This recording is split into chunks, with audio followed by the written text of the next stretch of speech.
Welcome to this week's Food Sports Central, the podcast of the World Food Championships.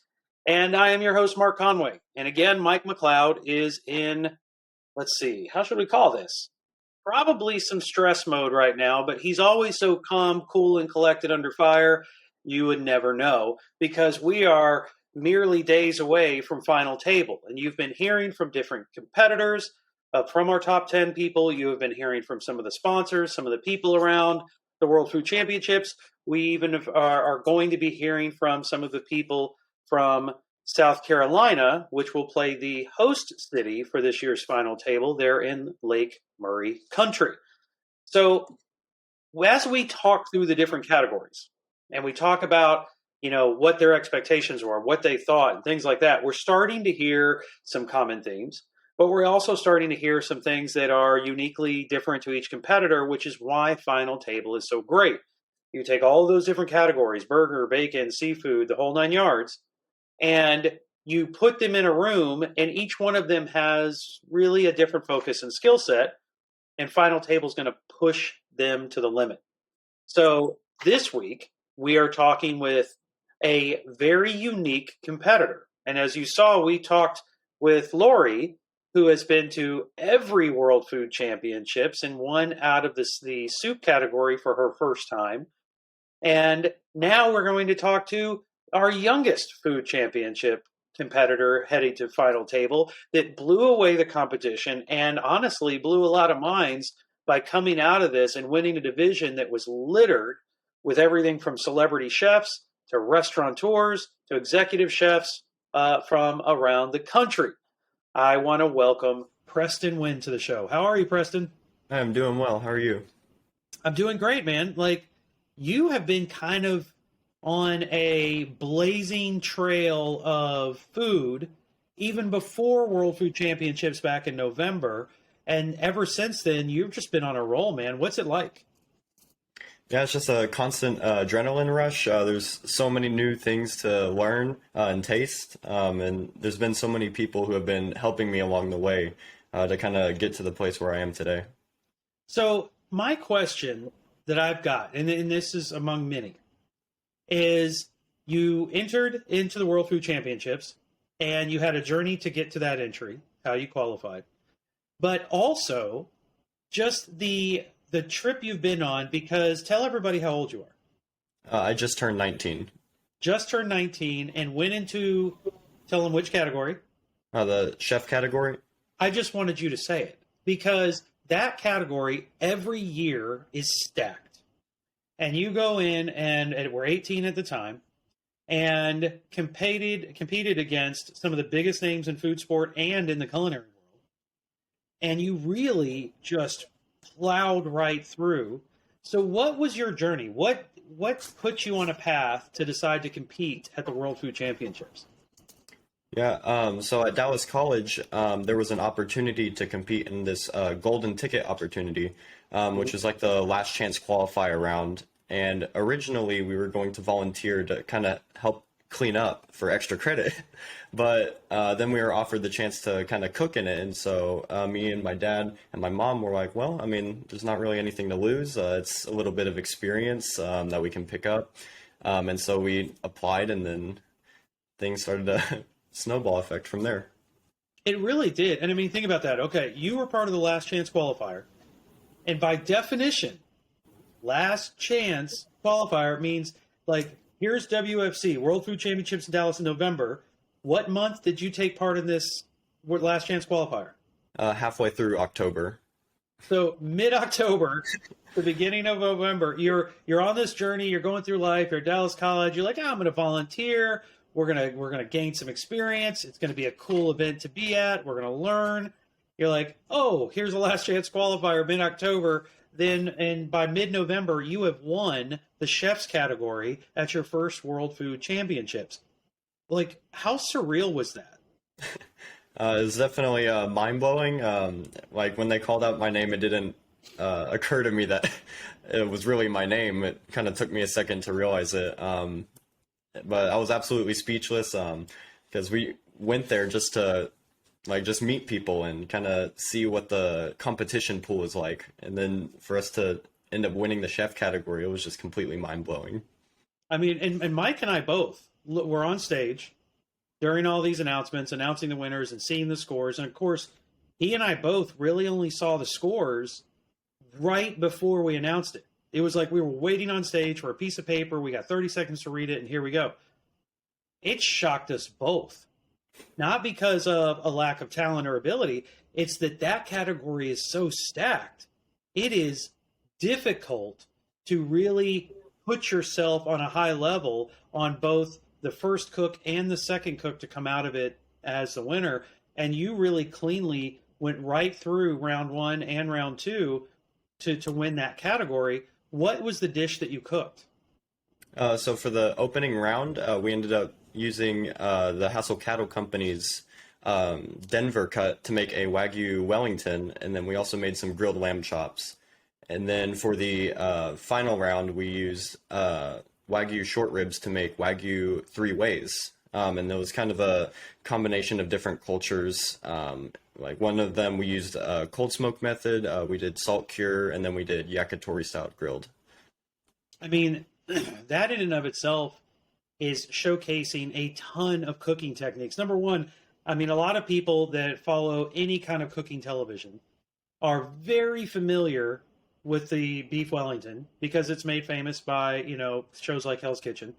I have seen decade-long, 20-year career chefs screw up a beef Wellington because there is about this much margin for error when you're making a dish like that. But then you went the next step to going the Wagyu three different ways using Hassel Cattle Company Wagyu, which is a huge, huge supporter of FoodSport. You made sure, and I think this is what really stood out to the judges, because when Mike and I talked to people afterwards, we heard that kind of thing. That stood out is you used multiple techniques on a premium product and you didn't miss the mark. And that's the thing.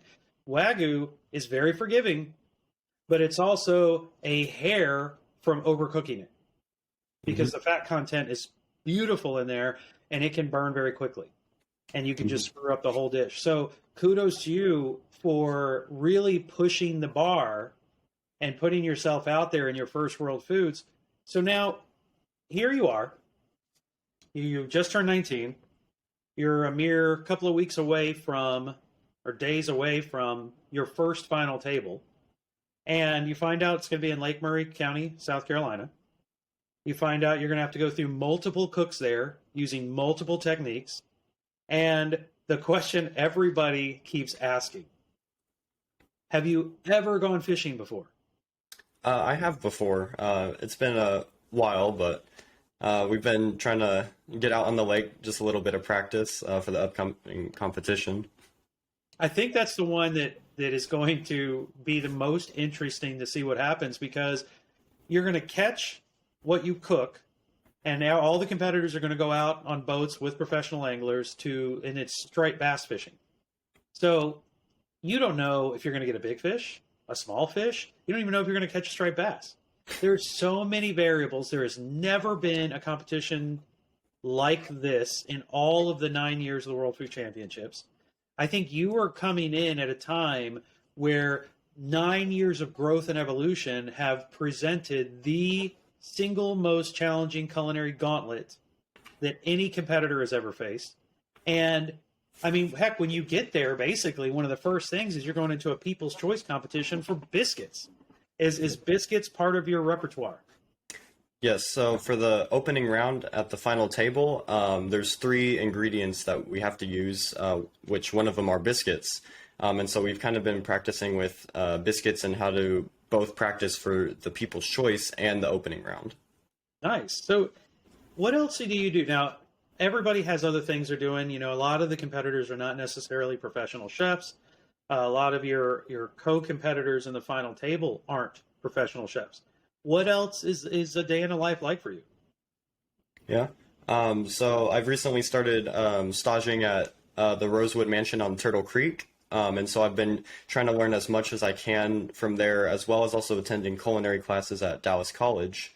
And then in my free time, I try to read up on different cooking techniques in either magazines or different cookbooks, and then just try to learn all I can. Do you have a chef or a cooking style that you really try to emulate that is a strong, just that almost homing beacon for you that says this is who I am as a culinarian? Yeah. I've definitely been trying to hone in on the fusion of the cultures that I've grown up with. I've grown up in a multicultural family. And so just trying to hone in like my dad's side of the family and my mom's side of the family, and then kind of combine it into something new. It's just something that I've tried to stay focused on and improve upon. When you got to, I'm going to jump back a little bit. When you first got to Dallas, you knew you were a competitor. You knew you're going in to compete. You pull up on the lot. You see this massive building, and you walk inside, and you see vendors, and you see sponsors, and you see banners hanging from the ceiling of previous champions. What was that moment like, knowing you're about to cook where all of these champions have cooked? It was a little intimidating, but very exciting at the same time. It was just more of a humbling experience and an honor to be able to see all these amazing chefs and like what they've done before, and being able to cook alongside them. It was just a truly like honoring experience, especially being a freshman culinary student. Mm-hmm. When you got back to classes and all of your, all the other students there and your friends, what was it like to go back into normal home life after such a crazy week, and you walked away winning a category? What was it like with your friends? There's definitely a lot of pressure because since I'm in an intro class and I'm still learning everything that I do, everybody's kind of looking at it with a magnifying glass. It's like, okay, this is a world chef champion. Like, how are they doing things differently, and just things like that. Yeah, that is. I wonder about that, because that is definitely things that happen as your career continues to blossom, and you're doing it kind of different than a lot of people do. A lot of people go to culinary school or they work in kitchens for a long time before they start finding their voice. You're doing all of this simultaneously, and you're doing it well, and you're doing it to a point where people are taking notice. And it's exciting to watch what kind of dishes you're going to come up with. So I'm really glad that Suzanne and I are going to be there to host the event and be able to really watch the process and bring that. We're going to show it to all the fans over social media. As a first-time competitor who really only had about a month to process, you were going to be cooking. What if somebody came to you and said, hey, I'm thinking about cooking or entering or trying to win a golden ticket to the World Food Championships? What kind of advice would you give somebody sitting where you sit right now? Yeah, I would definitely say that it's possible. Like, I think this is one of those, I guess, stories that kind of shows that anybody can cook, whether it be like a professional executive chef or culinary students. It just matters of how much time and effort you put into it. One of the things that we made up with lack of experience was our dedication to practicing our dishes and trying to execute them well. And so just putting in your 100% all the time, I believe anybody can get there. I think so. I absolutely 100% agree. Now, as this leads, to a great question of what got you started cooking in the first place? Because here you sit, 19, all these things are going on right now simultaneously. What got you cooking the first time?